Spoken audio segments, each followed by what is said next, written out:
Good evening, Namaskaram and welcome to Onam Special Chat Show with RJ Elikutty. Onam പൂക്കളത്തിന്റെയും സദ്യയുടെയും പുലികളിയുടെയും മാത്രം ആഘോഷമല്ല, അത് നമ്മുടെ നാടിന്റെയും നാട്ടിൻ പുറത്തെ സംഗീതത്തിന്റെയും കലകളുടെയും സംസ്കാരത്തിന്റെയും കൂടി ആഘോഷമാണ്. ഇതെല്ലാം തന്റെ ജീവിതത്തിലൂടെ പുതുതലമുറയ്ക്ക് പകർന്നു കൊടുക്കുകയും പാടിക്കൊടുക്കുകയും ഒക്കെ ചെയ്യുന്ന പ്രിയ കലാകാരി ചാലക്കുടിയുടെ മണിമുത്തായിട്ടുള്ള പ്രസിദ്ധ ചാലക്കുടിയാണ് ഇന്ന് നമ്മുടെ കൂടെ ജോയിൻ ചെയ്യുന്നത്. ചിച്ചി നമസ്കാരം and welcome to the show. നമസ്കാരം മോളെ Elikutty. Thank you so much എന്നെ വിളിച്ചതിന്. അപ്പൊ ആദ്യം തന്നെ ഒരു happy Onam. Thank you, same to you. Okay, അപ്പൊ എങ്ങനെയുണ്ടായിരുന്നു ഓണാഘോഷങ്ങളൊക്കെ? ഒന്നും പറയണ്ട, പരിപാടിയുടെ തിരക്ക് ആസ് യൂഷ്വൽ. എല്ലാ ഓണക്കാലത്ത് ഉണ്ടാവുന്ന പോലെ പരിപാടികളുടെ തിരക്കായിട്ട് ഇങ്ങനെ പോയിക്കൊണ്ടിരിക്കുകയാണ്. സത്യം പറഞ്ഞാൽ വീട്ടില് ഓണം ഉണ്ണാനുള്ള നേരം കിട്ടിയില്ല. ഞങ്ങൾ കലാകാരന്മാരെ സംബന്ധിച്ച് വീട്ടിലല്ലല്ലോ ഓണം, അതെ അതെ പുറത്താണല്ലോ. പല പല സദ്യകൾ, പല പല പായസങ്ങൾ, അങ്ങനെയാണല്ലോ ഞങ്ങളുടെ ഒരു ഓണം പോണത്. അതെ അതെ. ഓക്കെ, അപ്പൊ എന്തായാലും ചേച്ചി നമുക്ക് ഷോ തുടങ്ങുന്നതിന് മുന്നേ ഒരു എനർജറ്റിക് ആയിട്ട് ഒരു പാട്ട് പാടി സ്റ്റാർട്ട് ചെയ്താലോ? ഓക്കെ. എന്റെ ഒരു പുതിയ ഓണപ്പാട്ട് ഇപ്പൊ ഇറങ്ങി കഴിഞ്ഞായിരുന്നു. എല്ലാവരും പരമാവധി പേര് കേട്ട് കാണും. ഇനി കേൾക്കാത്തവര് എത്രയും പെട്ടെന്ന് കേൾക്കണം കേട്ടോ. അപ്പോ പാട്ട് ഇങ്ങനെയാണ്: തെക്കേ പറമ്പേറടി ദേ നിക്കണ കാവടി പൊട്ടിച്ചിട്ടൊന്നോടടി പുന്നാര ചിരുതേ വെള്ളാരം പൂന്തുമ്പയിൽ ഇല്ലോളം തേനുണ്ടടി കൈയെല്ലാം ചോരുന്നടി ആരേലും പറിക്ക്. ഇങ്ങനെയാണ് ആ പാട്ട് പോയേക്കണേ.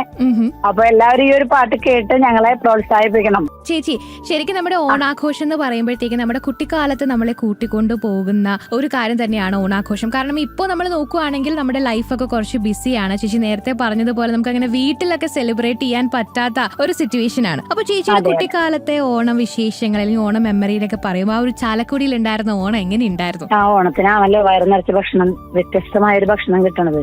സത്യം പറഞ്ഞാൽ എന്റെ ഒരു ചെറുപ്പകാലത്ത് എന്ന് പറഞ്ഞാൽ വീട്ടില് സ്ഥിരമായി ഉണ്ടാകുന്ന ഒരു കറി തക്കാളിയും സവോളയും വഴറ്റുക, അതല്ലെങ്കിൽ ഈ പറഞ്ഞ പോലെ പരിപ്പ് കുത്തി കയറ്റുക, രണ്ടുണക്കമീന്റെ കഷ്ണം വറുത്ത് തരിക, ഇതൊക്കെയാണ്. പക്ഷെ ഓണം വരുമ്പോഴാണല്ലോ ഞങ്ങളെ സംബന്ധിച്ച് വയറ് നിറച്ച് ഒരു വ്യത്യസ്തതയുള്ള ഭക്ഷണം കിട്ടുന്ന ഓണം വരുമ്പോഴാണല്ലോ. അതാണ് മെയിന്. കുപ്പായം വാങ്ങാൻ ചില സമയത്ത് പൈസ ഒന്നും ഉണ്ടാവാറില്ലായിരിക്കും, പക്ഷെ ഭക്ഷണം അമ്മ എങ്ങനെയും മുടങ്ങാതെ ഞങ്ങൾക്ക് എത്തിക്കാറുണ്ട്, തരാറുണ്ട്. ഭയങ്കര കളർഫുൾ ആയിട്ടുള്ള ഒരു ഓണം അങ്ങനെ ഓർമ്മയിൽ ഇല്ല സത്യം പറഞ്ഞു. നമ്മൾ ഇമോഷണൽ ആക്കുന്ന അല്ലെങ്കിൽ നൊസ്റ്റാൾജിക് ആക്കുന്ന ഒരു ഓണം റിച്വൽ എന്താണ് ചേച്ചി ഒരു കുട്ടിക്കാലത്ത് നിന്ന് ചോദിച്ചിട്ട്? എന്റെ കുട്ടിക്കാലത്ത് ഉണ്ടായിരുന്നതോ? ഓണം റിച്വൽ പെർഫോമൻസസും ഞാൻ അങ്ങനെ കണ്ടിട്ടില്ല. പക്ഷെ ഞങ്ങളുടെ നാട്ടിലൊരു വിനോദ പരിപാടിയായിട്ട് അന്ന് എന്റെ നാട്ടിൽ കണ്ടുവരുന്ന ഒരു കാര്യം എന്ന് പറഞ്ഞു കഴിഞ്ഞാല് ഓണംകളിയാണ്. ഓണംകളി. അപ്പൊ അച്ഛനൊക്കെ ഓണം കളിക്കുന്ന ആൾക്കാരായതുകൊണ്ട് അച്ഛനും ഏട്ടന്മാരൊക്കെ ഓണം കളിക്കുന്ന. അപ്പൊ ഞങ്ങളുടെ ഈ തൃശ്ശൂർ ഭാഗത്തുള്ള മെയിൻ ഒരു ഓണത്തിന്റെ ഭാഗമായിട്ടുള്ള ഒരു പെർഫോമൻസ് ആണ്. അത് റിച്വലിസ്റ്റിക് അല്ല, വിനോദമാണ്.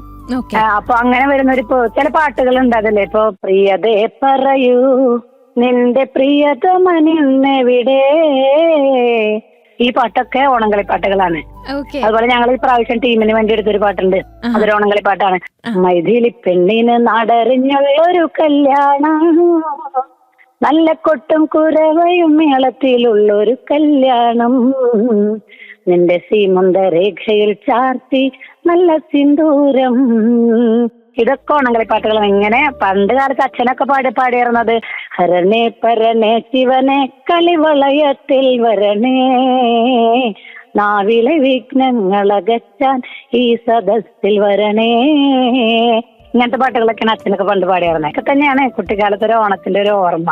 അച്ഛൻ പാടിയ പാട്ടുകളിലൂടെയാണ് ചേച്ചിയും നാടൻ പാട്ട് പഠിച്ചത്, അറിഞ്ഞതെന്നൊക്കെ ഇപ്പൊ പറഞ്ഞതിലൂടെ നമുക്ക് മനസ്സിലായി. ഒപ്പവും നമുക്കറിയാം ചേച്ചി അച്ഛനും അങ്കിളും ഒക്കെ പറഞ്ഞു തന്നിട്ടുള്ള കുറെ നാടൻ പാട്ടിലൂടെയാണ് ചേച്ചിയും ഈ ഒരു രംഗത്തേക്ക് വന്നിട്ടുള്ളത് എന്നുള്ള. അപ്പൊ അവരുമായിട്ടുള്ള ആ ഒരു ഏർലി മൊമെന്റ്സ് ഒക്കെ ഒന്ന് ഷെയർ ചെയ്യാവോ? എങ്ങനെയായിരുന്നു ഈ ഒരു നാടൻ പാട്ട് കേട്ട് പഠിച്ച് പാടാനൊക്കെ തുടങ്ങിയിട്ടുണ്ടായിരുന്നേ?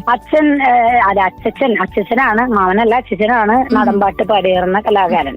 അത് നമ്മളെ സംബന്ധിച്ച് ഈ പറഞ്ഞ പോലെ ഒരു തരത്തിലും ഒരു സ്റ്റേജ് പെർഫോമൻസ് എന്നുള്ള നിലയ്ക്കൊന്നും നമ്മൾ ചിന്തിക്കാൻ കഴിയില്ലല്ലോ.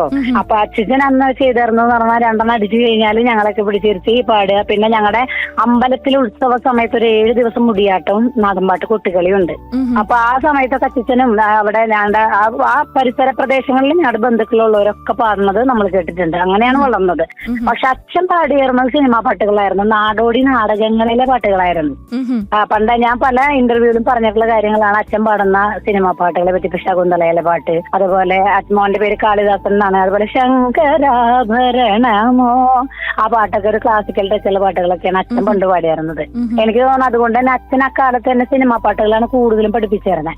ഞാൻ പാടിയിരുന്ന പാട്ടുകളൊന്ന് പഞ്ചവർണ്ണ പൈങ്കിളിപ്പെന്നെ, പിന്നെ അതുപോലെ ദേവകന്യക സുരതമ്പുരുമീട്ടും സ്നേഹക്കോകിലം ഗായത്രി മന്ത്രം ചൊല്ലുന്നു, ഈ പാട്ടൊക്കെയാണ് ഞാൻ പണ്ട് പാടിയിരുന്നത്. പിന്നീട് കേരളവർമ്മ കോളേജിൽ വന്നപ്പോ അന്നം മുട്ടാതെ ജീവിക്കാൻ വേണ്ടിയിട്ട് ഒരു ജീവിത മാർഗമായിട്ട് നാടൻപാട്ടിനെ തെരഞ്ഞെടുക്കേണ്ടായത്. ഇതൊക്കെയാണ് അച്ഛന്റെ അച്ഛന്റെ ഒക്കെ ഓർമ്മകൾ. ഇപ്പൊ നമ്മള് നാടൻപാട്ടിനെ പറ്റി തന്നെ പറയുകയാണെങ്കിൽ അതിൽ ആ ഒരു പാട്ടില് ഒരു യുണീക്ക് റോനെസ് ഉണ്ട് അല്ലെ. മെയിൻ സ്ട്രീം പാട്ടുകളെ പറ്റി നമ്മൾ വെച്ച് കമ്പയർ ചെയ്ത് നോക്കുമ്പോൾ അതിനകത്തൊരു റോനെസ് ഉണ്ട്. പക്ഷെ നമ്മൾ ഇപ്പോഴത്തെ ഒരു ബിഗ് സ്റ്റേജിലേക്കും അല്ലെങ്കിൽ ഇവന്റിലൊക്കെ ഈ ഒരു പാട്ട് പാടുമ്പോൾ അതിന്റെ ഒരു ഒതന്റിസിറ്റി അല്ലെങ്കിൽ ആ ഒരു ജീവൻ കീപ്പ് ചെയ്തുകൊണ്ട് അതെങ്ങനെയാണ് കേൾവിക്കാരിലേക്ക് എത്തിക്കുന്നത് ചേച്ചി? അത് പൂർണ്ണമായിട്ട് നമുക്ക് അതിന്റെ ജീവൻ നിലനിർത്തിക്കൊണ്ട് അങ്ങനെ എത്തിക്കല് എത്രത്തോളം ഉണ്ടെന്ന് ആലോചിക്കേണ്ടതുണ്ട്. കാരണം ഒരു പാട്ടിന്റെ ഉത്ഭവം എന്ന് പറയുന്നത് എന്തെങ്കിലും ഒരു കോണ്ടെക്സ്റ്റ് ബേസ്ഡ് ആണ് അല്ലെ. അതിപ്പോ നമ്മള് വിനോദപ്പാട്ട് പാടാണെങ്കിൽ ആ വിനോദപ്പാട്ടിന് പോലും ഒരു കോണ്ടെക്സ്റ്റ് ഉണ്ട്. അതേപോലെ റിച്വലിസ്റ്റിക് ആയിട്ടുള്ള പാട്ടുകൾ പാടുമ്പോൾ ആ റിച്വൽ ബേസ്ഡ് ആണ് ആ പാട്ട്. അപ്പൊ അങ്ങനെ നോക്കുമ്പോൾ ആ ഒരു കോണ്ടെക്സ്റ്റിൽ നിന്ന് മാറ്റി, ആ ഒരു സാഹചര്യത്തിൽ നിന്ന് മാറ്റിക്കൊണ്ട് വേറൊരു സാഹചര്യമായ സ്റ്റേജ് എന്ന് പറയുന്ന ഒരു തട്ടിലേക്ക് അതിനെ മാറ്റിയിട്ട് നമ്മൾ പ്രയോഗിക്കുന്ന സമയത്ത് അതിൻ്റെതായ ഒരുപാട് കുറവുകൾ ഉണ്ടാവും. ചിലപ്പോ 100% അങ്ങനെ തന്നെ നമുക്ക് അവതരിപ്പിക്കാൻ കഴിയില്ല. പക്ഷെ ഒരു പരിചയപ്പെടുത്തല് മാത്രമാണ് നമുക്ക് സാധിക്കുക. ആ പരിചയപ്പെടുത്തല് യുവതലമുറ കൂടി ഏറ്റെടുക്കണമെങ്കിൽ നമ്മൾ കുറച്ച് സയൻസിന്റെയും ടെക്നോളജിയുടെയും കൂടി ആപ്ലിക്കേഷൻ അതിൽ കൊണ്ടുവരേണ്ടി വരും. ഇപ്പൊ തനതായ ഒരു സാഹചര്യത്തിൽ നിന്നിരുന്ന ഒരു നാടൻപാട്ടിന്റെ സാഹചര്യം അവിടെ നിന്ന് മാറ്റി നമ്മൾ സ്റ്റേജില് കൊണ്ട് പറിച്ചു നടുന്ന സമയത്ത് നമ്മൾക്ക് ചിലപ്പോൾ അവിടെ ഉപയോഗിക്കുന്ന തനത് വാദ്യോപകരണം തന്നെ ഉപയോഗിച്ചാൽ അതൊരു വിശ്വാസത്തിന്റെയോ അല്ലെങ്കിൽ ഒരു അനുഷ്ഠാനത്തിന്റെയോ ഒക്കെ ഭാഗമായിട്ടുള്ള സംഭവങ്ങളാണെങ്കിൽ നമുക്ക് ഒരു തരത്തിലും അതിന്റെ 100% നമുക്ക് അവിടെ സ്റ്റേജിൽ അവതരിപ്പിക്കാൻ കഴിയില്ല. പ്രത്യേകിച്ച് നമുക്കൊക്കെ സ്റ്റേജ് വരണത് നമുക്ക് അമ്പലങ്ങളും അതുപോലെ പള്ളികളും അങ്ങനെയുള്ള ആഘോഷ പരിപാടികളുടെ ഭാഗമായി കൊണ്ടാണ് ഇപ്പൊ ഞങ്ങളെ വിളിക്കുന്നത് അല്ലെ. അപ്പൊ അവിടെ നമ്മൾ ജസ്റ്റ് ഇങ്ങനെ ഒരു കോണ്ടെക്സ്റ്റിൽ ഒരു കലാരൂപത്തിന്റെ ഭാഗമായി ഈ പാട്ട് പാടുന്നു, നിങ്ങൾക്ക് ഇഷ്ടപ്പെടുന്ന രീതിയിലേക്ക് ഒരു ചെറിയ മാറ്റം വരുത്തിക്കൊണ്ട് ഞങ്ങൾ അത് നിങ്ങൾക്ക് വേണ്ടി പ്രദാനം ചെയ്യുന്നു എന്ന് പറഞ്ഞുകൊണ്ട് വേണം അത് അവതരിപ്പിക്കാൻ. ഞങ്ങൾ അതാണ് ചെയ്തുകൊണ്ടിരിക്കുന്നത്. ചേച്ചിയുടെ പഠന കാലഘട്ടത്തിലേക്ക് നമ്മൾ പോകുന്ന സമയത്ത് ചേച്ചി PhD ചെയ്തിട്ടുണ്ടായിരുന്നത് വളരെ യുണീക്ക് ആയിട്ടുള്ള ഒരു സബ്ജക്റ്റിലായിരുന്നു. പുലയർ ഫോക്ക് സോങ്സിനെ ബേസ് ചെയ്തിട്ടുള്ള ഒരു സ്റ്റഡിയാണ് ചേച്ചി ചെയ്തിട്ടുണ്ടായിരുന്നത്. അപ്പം സാധാരണ ഇപ്പോഴത്തെ ആളുകളെയൊക്കെ നോക്കുകയാണെങ്കിൽ പാഷൻ ഒരിടത്ത് അക്കാഡമിക് വേറൊരു സ്ഥലത്ത് നിർത്തിയിട്ടാണ് വരുന്നത്. പക്ഷെ ചേച്ചി എങ്ങനെയാണ് ഈ ഒരു പാഷൻ അക്കാഡമിക്കിലേക്ക് കൊണ്ടുവന്ന് ഇത്തരത്തിലൊരു സ്റ്റഡി തന്നെ തിരഞ്ഞെടുക്കാം എന്നുള്ളൊരു തോട്ട് പ്രോസസ്സിംഗിലേക്ക് വന്നത്? പറഞ്ഞാൽ എന്റെ ഒരു അംബിഷൻ എന്ന് പറയുന്ന ഒരു നേഴ്സ് ആവാന്നുള്ളതായിരുന്നു. കാരണം എന്റെ കൂടെ പഠിച്ച ഞാൻ ഒരു സയൻസ് ഗ്രൂപ്പ് പഠിച്ച അത്യാവശ്യം നല്ല മാർക്കോട് പാസ്സായ ഒരു വിദ്യാർത്ഥിനി എന്നുള്ള നിലയ്ക്ക് എന്റെ കൂടെ പഠിച്ചവരൊക്കെ നഴ്സുമാരായിരുന്നു. ആ സമയത്തൊക്കെ എൻട്രൻസ് ചെയ്ത നഴ്സിങ്ങിന് പോവുക അല്ലെങ്കിൽ ഡോക്ടേഴ്സ് ആവുക, എഞ്ചിനീയേഴ്സ്, അങ്ങനത്തെ ഒരു കാലഘട്ടമായിരുന്നു ഒരു 2002 ആ സമയത്തൊക്കെ. പക്ഷെ എന്റെ കൂടെ പഠിച്ചവരൊക്കെ ലോൺ എടുത്ത് പഠിച്ചു. എനിക്ക് ലോൺ എടുക്കാൻ ഒരു സെന്റ് ഭൂമിയുടെ ആധാരം പോലും ഉണ്ടായിരുന്നില്ല. അപ്പൊ അങ്ങനെ വന്ന സാഹചര്യത്തിൽ ഞാൻ ഡിഗ്രിക്ക് ചേരുകയും ഡിഗ്രി സമയത്താണ് ഞാൻ ഈ ഫോക്ലോർ എന്ന് പറയുന്ന വിഷയത്തെ കുറിച്ച് അറിയുന്നത്, നാടൻപാട്ടിലേക്ക് വരുന്നത്. അതുകൊണ്ട് തന്നെ കുറച്ചു കാലം അത് കഴിഞ്ഞു, ഡിഗ്രി കഴിഞ്ഞ് ഞാൻ MSc കിട്ടിയിട്ടും ഞാൻ എന്റെ ഗുരുനാഥൻ പ്രേംപ്രസാദ് മാഷ്, എന്റെ മനുവേട്ടൻ, എന്റെ ഹസ്ബൻഡ് മനുവേട്ടൻ, അവരൊക്കെ കൂടി നിർദ്ദേശിച്ചതിന്റെ ഭാഗമായിട്ടാണ് ഞാൻ MA ഫോക്ലോർ പഠിക്കുന്നത് തന്നെ. അങ്ങനെ പിന്നീട് പഠിച്ച് അതില് സെക്കൻഡ് റാങ്ക് കിട്ടുകയും JRFും നെറ്റും ഒക്കെ പാസ്സാവുകയും ചെയ്തു. ഒരു ഡിപ്ലോമ എടുത്തു, MPhil എടുത്തു. ഇങ്ങനെ പോണ സമയത്ത് ഞാൻ മനസ്സിലാക്കിയ ഒരു കാര്യം, കേരളത്തിന്റെ വിവിധങ്ങളായിട്ടുള്ള സംസ്കാരങ്ങളിൽ നിന്ന് ഉടലെടുക്കുന്ന നിരവധിയായ പാട്ടുകളുണ്ട്. ലക്ഷക്കണക്കിന് കോടിക്കണക്കിന് പാട്ടുകളുണ്ട്. ഇതിനെക്കുറിച്ചൊരു പഠനം നടത്താൻ ഭാഗ്യം സിദ്ധിച്ച ഒരാളെന്നുള്ള നിലയ്ക്ക് അതിനെപ്പറ്റി ഒരു അന്വേഷണം ആവാലോ. അതെ അതെ, നമ്മുടെ സംസ്കാരത്തെ മൊത്തത്തിൽ പഠിപ്പിക്കുന്ന ഒരു വിഷയമാണ് ഫോക്ലോർ എന്ന് പറയുന്നത്. അപ്പോ ഏതെങ്കിലും ഒന്നിൽ ഫോക്കസ് ചെയ്തിട്ടുള്ള ഒരു വിഷയമല്ല ഫോക്ലോർ. അങ്ങനെ ഒരു വിഷയം പഠിക്കാൻ പറ്റിയത് തന്നെ വലിയൊരു ഭാഗ്യം. അത് 4 കുട്ടികൾക്ക് പറഞ്ഞു കൊടുക്കാൻ പറ്റുകയാണെങ്കിൽ അത് അതിനേക്കാളേറെ ഭാഗ്യം എന്നൊക്കെ വിചാരിച്ചാണ് ഞാൻ ഈ ഒരു ഫീൽഡ് കൊണ്ടു നടന്നത്. അതെന്തായാലും ഫലവത്തായി. നമ്മുടെ ഏലിക്കുട്ടിയെ പോലെയുള്ള നല്ല നല്ല ചടുലതയുള്ള റേഡിയോ ജോക്കികളായിട്ടുള്ള കുട്ടികളെ വിളിക്കുകയും ഇന്റർവ്യൂ ചെയ്യുകയൊക്കെ ചെയ്യാന്ന് പറഞ്ഞ എന്റെ വിഷയം ഫോക്ലോർ ആയതുകൊണ്ട് മാത്രമല്ലേ. അതെന്റെ ഭാഗ്യമാണ്. താങ്ക് യു മോളെ. ചേച്ചി, ഈ ഒരു സ്റ്റഡീസ് നടത്തുന്ന സമയത്ത് നമുക്ക് ഒരുപാട് ചലഞ്ചസ് ഒക്കെ ഫേസ് ചെയ്യേണ്ടതായിട്ട് വരുന്നുണ്ട് അല്ലേ? ഡോക്യുമെന്റ് ചെയ്യുന്ന സമയത്തും റിസർച്ചിങ് ചെയ്യുന്ന സമയത്തും ഒക്കെ. അപ്പോൾ അതിനകത്ത് ഒരുപാട് ഓറൽ ട്രഡീഷൻസ് കാര്യങ്ങളൊക്കെ വരുന്നുണ്ട്. അപ്പം ഇപ്പോഴത്തെ കാലത്തിലായിട്ട് നമ്മൾ നോക്കുമ്പോൾ അതൊക്കെ ഇങ്ങനെ മൺമറിഞ്ഞു പോയിക്കൊണ്ടിരിക്കുകയാണ്. അപ്പം അതിനെപ്പറ്റി കൂടുതൽ ഡീറ്റെയിൽസ് അറിയാൻ പറ്റാത്തൊരു സ്ഥിതിയൊക്കെ വരും. അപ്പം ചേച്ചി ഫേസ് ചെയ്തിട്ടുണ്ടായിരുന്ന ചലഞ്ചസ് ഒക്കെ എന്തൊക്കെയായിരുന്നു ആ ഒരു സ്റ്റഡീസ് നടത്തിയ സമയത്ത്? ഇതുവരെ ഒരു ഇന്റർവ്യൂ ചെയ്യുന്ന ഒരാളും ചോദിക്കാത്തൊരു ചോദ്യമാണ്. ഞാനത് ഒരുപാട് സന്തോഷം എനിക്ക് ഒരു ചോദ്യം കേട്ടതിൽ. ഒരു ഓർമ്മ ഞാൻ പറയാം. ഞാൻ MA-ക്ക് പഠിക്കുന്ന സമയത്ത് ഞാനൊരു ഡെസർട്ടേഷൻ ചെയ്തായിരുന്നു. ഞങ്ങൾക്ക് MA 4th സെം ഒക്കെ ആകുമ്പോഴേക്കും നമുക്ക് ഡെസർട്ടേഷൻസ് വരും, ഇത്രയും പേജിൽ കവിയാതെ എന്നൊക്കെ പറഞ്ഞിട്ട്. അപ്പൊ അന്ന് ഞാൻ ചെയ്തത് പറയ സമുദായത്തിന്റെ ചാക്കാട് പാട്ട് എന്ന് പറഞ്ഞിട്ടുള്ള ഒരു അനുഷ്ഠാന ഗാനത്തെ കുറിച്ചാണ്. അത് സമുദായത്തിന്റെ ആരെങ്കിലും മരണപ്പെട്ട് കഴിഞ്ഞാൽ അവര് അതുവരെ ഉണ്ടായിരുന്ന അവരുമായിട്ടുള്ള ജീവിതം വളരെ വ്യസനത്തോടെ പാട്ട് രൂപത്തിൽ പാടുന്ന അങ്ങനെയുള്ള ഒരു വലിയൊരു ആചാരമാണ് ഈ ചാക്കാട് പാട്ട് എന്ന് പറഞ്ഞാല്. ഞാനത് പഠിക്കാൻ വേണ്ടിയിട്ട് ഞാൻ തെരഞ്ഞെടുത്ത് എനിക്ക് അതിൽ ഇൻട്രസ്റ്റ് തോന്നി. നേരെ ഞാൻ ചാക്കാട് പാട്ട് ചെയ്യുന്ന ഒരു ഭയങ്കര പ്രായമുള്ള, അത് നന്നായി പറഞ്ഞു തരാൻ കഴിയുന്ന ഒരു പ്രായമായിട്ടുള്ള ഒരു ആശാന്റെ അടുത്ത് ചെന്നു. അദ്ദേഹം എനിക്ക് ഇരിക്കൂ എന്ന് പറഞ്ഞ് ഇരുത്തി. അദ്ദേഹം എനിക്ക് ഇതിങ്ങനെ പറഞ്ഞു തരണതിന്റെ ഇടയിൽ അകത്തുനിന്ന് ഞാനൊരു സംസാരം കേൾക്കുകയാണ്. അദ്ദേഹത്തിന്റെ മകൾ അവിടെ നിന്ന് പറയാണ്, അച്ഛാ ചാക്കാടാണ് കേട്ടോ പറഞ്ഞു കൊടുത്തോണ്ടിരിക്കണത്. ഇങ്ങനെ ഒരു സംസാരം. ഇത് കേട്ടപ്പോ തന്നെ അദ്ദേഹം എന്നോട് പറഞ്ഞു, മോളെ ഇത് ഞങ്ങള് ഭയങ്കര ദൈവികമായി കൊണ്ടു നടക്കുന്ന ഒരു കാര്യമായതുകൊണ്ട് തന്നെ ഞാൻ എന്റെ സംസാരം ഇവിടെ നിർത്തുകയാണ് കേട്ടോ. അച്ഛൻ പറഞ്ഞ ഇത്രയും വെച്ചിട്ട് മോള് പഠിക്കാനുള്ളത് ചെയ്യൂ കേട്ടോ എന്ന് പറഞ്ഞ അദ്ദേഹം അകത്തേക്ക് എഴുന്നേറ്റ് പോയി. മനസ്സിലായോ? അപ്പോ ഇതിങ്ങനെ ഓരോ ജനറേഷൻ കഴിയും തോറും എത്ര പേര് ഇങ്ങനെ ഓരോ സമുദായത്തിനും, ഇപ്പൊ ഞാൻ പുലയ സമുദായത്തിൽപ്പെട്ട ഒരാളാണ്, ഓരോ സമുദായത്തിനും അവരുടേതായ അനുഷ്ഠാനങ്ങളുണ്ട്. ഈ അനുഷ്ഠാനങ്ങളും ആചാരങ്ങളും ദിനം പ്രതി കുറഞ്ഞു വന്നാൽ ഇത് മറ്റു പഠിക്കുന്ന കുട്ടികൾക്ക് കിട്ടാതെ പോകുമ്പോൾ നമ്മൾ വഴി സംരക്ഷിക്കപ്പെടേണ്ട ചില കാര്യങ്ങളുണ്ട്, അതില്ലാതെ പോവുകയാണ്. കുട്ടിക്ക് മനസ്സിലാവുണ്ടല്ലോ അല്ലെ ഞാൻ പറയണത്? അപ്പൊ അങ്ങനെ വരുന്ന സാഹചര്യത്തിൽ പല കാര്യങ്ങളും നമ്മളിലേക്ക് എത്താതെ വരും. പക്ഷെ ഇപ്പൊ വളരെയധികം മാറ്റം വന്നിട്ടുണ്ട്. ഇപ്പൊ ആവോ ദാമാനം എന്ന് പറയുന്ന ഒരു പാട്ട്, ആ പാട്ടിന്റെ ട്യൂൺ മാത്രമാണ്, അല്ലെങ്കിൽ ആവോ ദാമാനം മാത്രമാണ് ആ പാട്ടില് അവർ എടുത്തിട്ടുള്ളൂ. ബാക്കി ലിറിക്സ് മൊത്തം എഴുതിയതാണ്. പക്ഷെ അതിന്റെ ഒറിജിനൽ വരികൾ എന്ന് പറയുന്നത് തികച്ചും വ്യത്യസ്തമായ ഒന്നാണ്. അതും ഒരു സമുദായം, പുലയ സമുദായത്തെ ബേസ് ചെയ്തിട്ടുള്ള ഒരു പാട്ടാണ്. അതൊരു സിനിമയിലൂടെ വന്നപ്പോ കോടാനുകോടി ജനങ്ങൾ ഏറ്റെടുക്കുകയും പിന്നീട് ആ പാട്ടിനെ കുറിച്ചുള്ള ചില വിമർശനങ്ങൾ വന്നപ്പോ ഇതാണല്ലേ അതിന്റെ ഒറിജിനൽ, അങ്ങനെ ഒറിജിനൽ തേടി പോവുകയും ചെയ്തു അല്ലെ. അതുവഴി എന്തുണ്ടായത്? പുലയ സമുദായം അല്ലെങ്കിൽ ഏതൊരു സമുദായമാണെങ്കിലും ആ സമുദായത്തിന്റേതായ ചില ദൈവികമായ കാര്യങ്ങൾ ഉണ്ടെന്ന് വരും തലമുറയ്ക്ക് അത് മനസ്സിലാവുക ചെയ്തത്. അതെ, തീർച്ചയായിട്ടും. അപ്പൊ ഇങ്ങനത്തെ ഇപ്പൊ ബാൻഡുകൾ വരികയാണെങ്കിലും അതുപോലെ കുറെ റാപ്പുകൾ വരുന്നു. ഇതെല്ലാം വെച്ച് നോക്കുമ്പോ പഴയ പാട്ടുകളെയും നാടൻ പാട്ടുകളൊക്കെ പ്രസക്തി കൂടി വരുന്ന ഒരു കാലഘട്ടം. ഏതൊരു സിനിമ എടുത്താലും ഏതൊരു ഘോഷയാത്ര എടുത്താലും നാടൻ എന്ന് പറയുന്ന വാക്കിന് ഒരുപാട് സാധ്യതകൾ കൂടി വരുന്നു. ഇപ്പൊ നമ്മളൊരു ഭാഗത്തുനിന്ന് മറ്റൊരു ഭാഗത്തേക്ക് യാത്ര ചെയ്യുമ്പോ ഒരു ഭക്ഷണം കഴിക്കാൻ തോന്നിയാൽ, ഒരു ചായ കുടിക്കാൻ തോന്നിയാൽ നമ്മൾ നോക്കുന്ന ബോർഡ് നാടൻ എന്നാണ് അല്ലെ. അപ്പൊ ഈ നാടൻ എന്ന് പറയുന്ന ഈ ഒരു വാക്കിന് ഏറ്റവും കൂടുതൽ പ്രസക്തിയുള്ള ഒരു കാലഘട്ടത്തിൽ നമ്മൾ ജീവിക്കുമ്പോൾ ഒന്നിനെയും അടച്ചു വെക്കാതിരിക്കുക, തുറന്നു വിടണം. തുറന്നു വിട്ട് ഇപ്പൊ ആഫ്രിക്കൻ ഫോക്ക് സിംഗേഴ്സ് ഒക്കെ ചെയ്യുന്ന പോലെ അതിനെ പുതിയ സയൻസിന് ടെക്നോളജിയുടെ ആപ്ലിക്കേഷൻ വേണമെങ്കിൽ അതുകൂടെ ഉൾപ്പെടുത്തിയിട്ട് പുതിയ തലമുറയ്ക്ക് കൊടുക്കുമ്പോഴാണ് അത് ജനങ്ങളിലേക്ക് ഈ ഇത്തരത്തിലുള്ള നമ്മുടെ നാടൻ സംസ്കാരം എന്തായിരുന്നു എന്നതിനെ കുറിച്ച് ഒരു അന്വേഷണം എത്തിപ്പെടുള്ളൂ. തീർച്ചയായിട്ടും തീർച്ചയായിട്ടും. ഞാൻ അതിന്റെ ഒരു വക്താവായിട്ട് പണിയെടുക്കുന്ന ഒരാളാണ്. ഇപ്പൊ ചേച്ചി പറഞ്ഞതുപോലെ തന്നെ ആ ഒരു പാട്ട് ഇറങ്ങിയ സമയത്ത് ആ ഒരു പാട്ടിനെ പറ്റി ഒരുപാട് ആളുകൾ അന്വേഷിച്ച് പോവുകയും എന്താണ് ആ വരി, അതിന്റെ അർത്ഥം എന്താണ്, അതിന്റെ ബാക്കിൽ ഇങ്ങനെ ഒരു സ്റ്റോറി ഉണ്ട് എന്നൊക്കെ ഇപ്പോഴത്തെ തലമുറയിലുള്ള കുട്ടികൾ അറിയുകയൊക്കെ ചെയ്തു. അപ്പം ചേച്ചി ഇപ്പൊ പറഞ്ഞു ചേച്ചിയും അതിന്റെ ഒരു വക്താവായിട്ട് പ്രവർത്തിക്കുന്ന ഒരാളാണ് എന്നുള്ളത്. അപ്പോൾ ഇപ്പോഴത്തെ ജനറേഷനിലുള്ള കുട്ടികൾക്ക് ഈ ഒരു ഫോക്ക് സോങ്സിനെ പറ്റി അല്ലെങ്കിൽ ട്രഡീഷൻസിനെ പറ്റി പഠിക്കാനായിട്ടൊരു ഇൻട്രസ്റ്റ് ഉള്ളതായിട്ട് ചേച്ചിക്ക് തോന്നുന്നുണ്ടോ? അല്ലെങ്കിൽ ഈ ഒരു ട്രഡീഷൻ യങ്ങർ ജനറേഷന് മോർ അപ്പീലിംഗ് ആയിട്ട് എങ്ങനെയാണ് നമുക്കൊന്ന് പ്രസന്റ് ചെയ്യാനായിട്ട് പറ്റുന്നത്? ചേച്ചിക്ക് എങ്ങനെയാണ് തോന്നുന്നത് അതിനെ പറ്റി? ഞാൻ എന്റെ പല ഇന്റർവ്യൂ അവസാനിപ്പിക്കാറുള്ളത് എന്റെ വലിയൊരു ആഗ്രഹം പറഞ്ഞിട്ടാണ്. അത് കുറെ വർഷങ്ങളായിട്ട് ഞാൻ ഫോക്ലോർ പഠിച്ച ഒരാളെന്നുള്ള നിലയ്ക്ക് കുറെ വർഷങ്ങളായിട്ട് ഞാൻ പറയുന്ന ഒരു കാര്യമാണ്. അതിനിപ്പോ ഫലം കണ്ടു തുടങ്ങി, അതിന്റെ ഒരു എഫക്ട് നമ്മുടെ കുട്ടികൾ അനുഭവിക്കാൻ തുടങ്ങി എന്നുള്ളത് ഭയങ്കര സന്തോഷത്തോടുകൂടി ഞാൻ പറയുകയാണ്. നമ്മുടെ റേഡിയോ കേൾക്കുന്ന എല്ലാ ആളുകളും ഇത് മനസ്സിലാക്കേണ്ട ഒരു കാര്യമുണ്ട്. തോന്നിയിട്ടുണ്ട്. കാരണം ഫോക്ലോർ എന്ന് പറയുന്ന ഒരു വിഷയം ഞങ്ങൾ ഒരു മനുഷ്യന്റെ സംസ്കാരവുമായി ബന്ധപ്പെട്ട എല്ലാം പഠിച്ചിറങ്ങിയിട്ട് ഞങ്ങൾ പുറത്തിറങ്ങി നോക്കുമ്പോൾ ഞങ്ങൾക്ക് കുട്ടികളിലേക്ക് ഇത് ഫോക്ലോർ എന്ന് പറയുന്ന ഈ ഒരു വിഷയത്തെ എത്തിക്കാൻ ഒരു സാധ്യതയില്ലാത്ത ഒരു അവസ്ഥയുണ്ട്.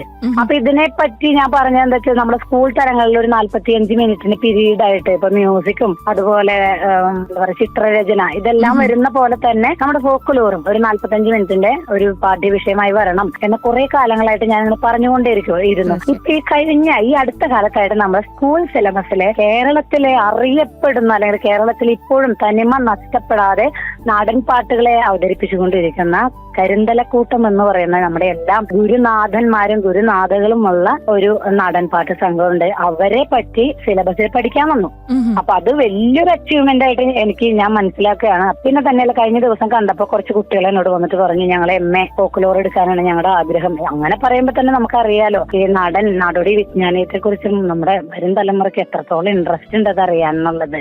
അപ്പൊ അത് പ്രസക്തി കൂടി വരികയാണ് മോളെ, ഒട്ടും കുറഞ്ഞു പോകുന്നില്ല. ചേച്ചി പതി ഫോക്ക് അക്കാഡമി ചേച്ചി സ്റ്റാർട്ട് ചെയ്തിട്ടുണ്ടായിരുന്നു. അതിനകത്ത് മുടിയാട്ടം, കരകാട്ടം, വട്ടമുടി എന്നൊക്കെ പറഞ്ഞിട്ടുള്ള ഒരുപാട് ആർട്ട് ഫോംസ് അതിനകത്ത് ആഡ് ചെയ്തിട്ടുണ്ട്. അപ്പം ഈ ഒരു ഫോക്ക് അക്കാഡമി ചേച്ചി സ്റ്റാർട്ട് ചെയ്യുന്ന സമയത്ത് എന്തായിരുന്നു അതിന്റെ ബാക്കിലുണ്ടായിരുന്ന ഒരു വിഷൻ? ഈ പറയുന്ന ആർട്ട് ഫോംസ് ഒക്കെ അതിനകത്ത് ഇൻക്ലൂഡ് ചെയ്തിട്ടുണ്ട്. ആ ഒരു ജേർണി ഒന്ന് പറയാമോ? അതായത് പതി ഫോക്ക് ബാൻഡ് എന്ന് പറയുന്നത് 18 കലാകാരന്മാരോളമുള്ള തുടങ്ങിയ കാലം മുതലേ അത്രയും കലാകാരന്മാരുള്ള ഒരു ടീമാണ്.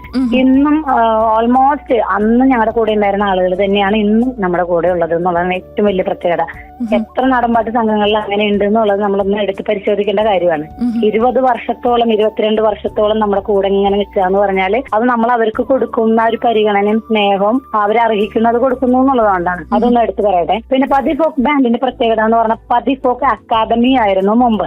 അക്കാദമി എന്ന വാക്ക് ഞാൻ ഇടാനുള്ള ഏറ്റവും വലിയ കാരണം എന്ന് പറഞ്ഞാൽ ഞാനൊരു റിസർച്ച് സ്റ്റുഡന്റ് ആയിരുന്ന സമയത്ത് ഈ സയൻസിന്റെയും ടെക്നോളജിയുടെയും ഒരു ആപ്ലിക്കേഷൻ എങ്ങനെ നാടൻപാട്ടുകളിൽ കൊണ്ടുവരാം എന്നുള്ളൊരു പരീക്ഷണമാണ് ഞാൻ എന്റെ ടീം വഴി നടത്തിയിരുന്നത്.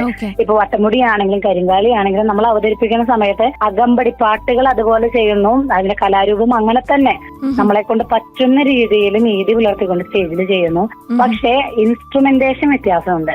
മരം കൊട്ടി വായിക്കുന്ന നമ്മുടെ വട്ടമുടിക്ക് മരത്തിന്റെ ഒപ്പം തന്നെ അകമ്പടി സേവിച്ചുകൊണ്ട് കുറച്ചുകൂടി പുതിയ തലമുറ അത് ഏറ്റെടുക്കുന്നതിന് വേണ്ടി സയൻസിന്റെയും ടെക്നോളജിയുടെയും വലിയൊരു ആപ്ലിക്കേഷൻ, ഒരു എന്താ പറയാ, ഒരു സ്വാധീനം എങ്ങനെ കൊണ്ടുവരുന്നു നോക്കിയതിന്റെ ഭാഗമായിട്ടാണ് കീബോർഡും റിതം പാഡും കൂടി ഞാൻ അതിൽ ആഡ് ചെയ്തത്. ഇതിന്റെ പേരിൽ ഒരുപാട് വിമർശനങ്ങൾ ഞാൻ ഏറ്റെടുക്കേണ്ടി വന്നിട്ടുണ്ട്. പക്ഷെ എല്ലാവരും ചിന്തിക്കേണ്ട ഒരു കാര്യം, കലാഭൂമണി എന്ന് പറയുന്ന നമ്മുടെ മണിച്ചേട്ടൻ എല്ലാ ജനങ്ങളുടെയും മനസ്സിൽ ഒരുപാട് ഇടം നേടിയ ഒരാളാണ്. അദ്ദേഹത്തിന്റെ പാട്ടുകൾ ശ്രദ്ധിച്ചാൽ തന്നെ അറിയാം. അദ്ദേഹം പാടുന്ന നാടൻ പാട്ടുകൾക്ക് അകമ്പടി സേവിക്കുന്ന വാദ്യോപകരണങ്ങൾ ഒരിക്കലും ട്രഡീഷണൽ വാദ്യോപകരണങ്ങൾ മാത്രമായിരുന്നില്ല. ഈ പറയുന്ന റിതം പാഡും ഈ പറയുന്ന കീബോർഡും എല്ലാം ഉപയോഗിച്ചിട്ടാണ് മണിച്ചേട്ടൻ പാട്ട് പാടിയിരുന്നത്. ഞാൻ ആ പാട്ടുകളൊക്കെ കേട്ട് പഠിച്ചു വന്ന ഒരാളാണ്. ഇപ്പൊ കൊട്ടപ്പം കൊട്ടാങ്ങളെ കൊള്ളപ്പം വിളി ഞങ്ങളെ ഏലൂര് കുഞ്ഞിക്കണ്ണൻ കുഞ്ഞാങ്ങളെ, ഈ പാട്ടിൽ തന്നെ ഒരു ബീജി വായിക്കാനുണ്ട് കീബോർഡ്. ഇത് വന്നില്ലെങ്കിൽ ആളുകൾക്ക് തോന്നും, ഇപ്പൊ ഗാനമേളയ്ക്ക് പാടുമ്പോ ഈ ഒരു ബീജി വന്നില്ലെങ്കിൽ ആളുകൾക്ക് തോന്നുന്നത് എന്തോ ഒരു കുറവുണ്ടല്ലോ ഈ പാട്ടിന് എന്ന് തോന്നിപ്പോകുന്ന വിധത്തിലാണ് കീബോർഡ് അവിടെ പ്ലേ ചെയ്തേക്കണത്. അപ്പൊ അങ്ങനെയാണ് ഞാൻ പതി ഫോക്ക് ബാൻഡ് കൊണ്ടുവന്നത്. പുതിയ തലമുറയ്ക്ക് എങ്ങനെ നാടൻ പാട്ടുകളെ വേറെ രീതിയിൽ പരിചയപ്പെടുത്താം, അതിന് വേണ്ടിയിട്ടാണ് പതി ഫോക്ക് ബാൻഡ് കൊണ്ടുവന്നത്. അതുപോലെ ഇപ്പൊ നമ്മള് മൂവീസിലേക്ക് തന്നെ വരികയാണെങ്കിൽ മലയാളം സിനിമയില് ഫോക്ക് മ്യൂസിക്കിന് ഇപ്പൊ ഒരു ഇനഫ് സ്പേസ് കിട്ടുന്നുണ്ട് എന്ന് ചേച്ചിക്ക് തോന്നുന്നുണ്ടോ? തീർച്ചയായും, എന്ത് സംശയം. നമ്മുടെ സിത്താര പാടിയിട്ടുള്ള ഏനണ്ടോടി അമ്പിളിച്ചം എന്നുള്ള പാട്ട് തന്നെ എടുത്തു നോക്കൂ.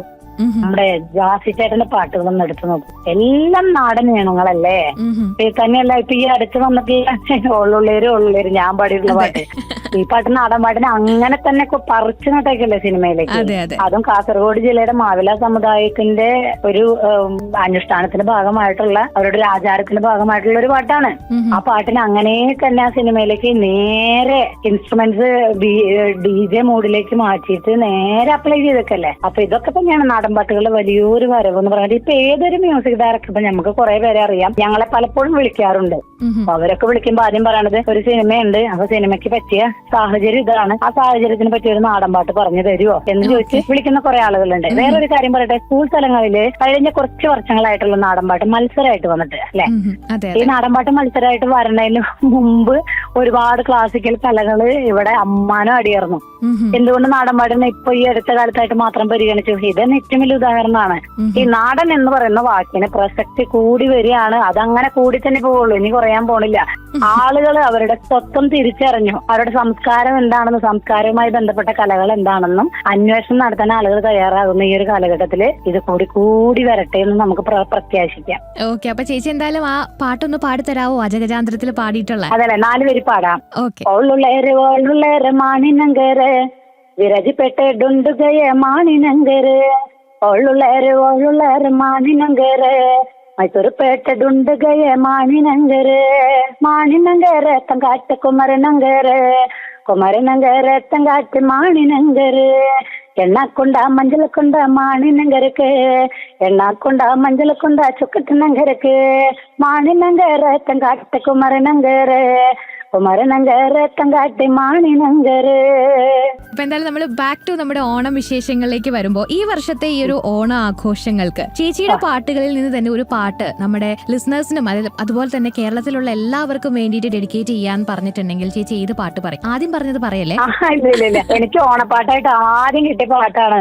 ഓണത്താറാടി വരുന്നടി കുഞ്ചി ഓണത്താറാടി വരുന്നേ, ഓണത്താറാടി വരുന്നടി കുഞ്ചി ഓണത്താറാടി വരുന്നേ, ജിങ്ക ജിങ്ക ജിങ്ക ജിങ്ക ജിങ്ക ജിങ്ക ജിങ്ക ജിങ്ക ജിങ്ക ജിങ്ക ജിങ്ക ജിങ്ക ജിങ്ക ജിങ്ക ജിങ്ക ജിങ്ക ജിങ്ക ജിങ്ക, തുമ്പനെ കണ്ടോടി ഓന്റെ നിക്കറ് കണ്ടോടി, ഓലാങ്കുട്ട പുൽ നെയ്തുണ്ടാക്കിയ ചപ്പല് കണ്ടോടി, ഓന്റെ ചമ്മല് കണ്ടോടി, ജിങ്ക ജിങ്ക ജിങ്ക ജിങ്ക ജിങ്ക ജിങ്ക ജിങ്ക ജിങ്ക ജിങ്ക ജിങ്ക ജിങ്ക ജിങ്ക ജിങ്ക ജിങ്ക ജിങ്ക ജിങ്ക ജിങ്ക ജിങ്ക.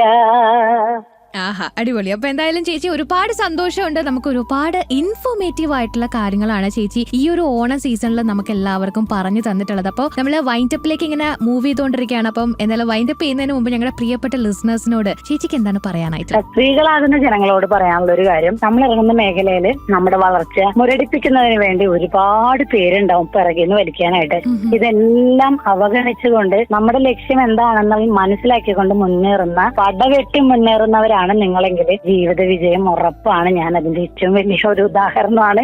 പിന്നെ 1-2 കാര്യങ്ങൾ കൂടി പറയട്ടെ. നവോത്ഥാന നായകന്മാരിൽ ഏറ്റവും പ്രധാനിയായിട്ടുള്ള അയ്യങ്കാളിയുടെ പേരിലുള്ള മഹാത്മാ അയ്യങ്കാളി പുരസ്കാരം Ayyankali institute of historical studies എനിക്ക് തന്നു. അതിനുള്ള നന്ദിയും കടപ്പാടും ഞാൻ അവരോട് പറയുകയാണ്.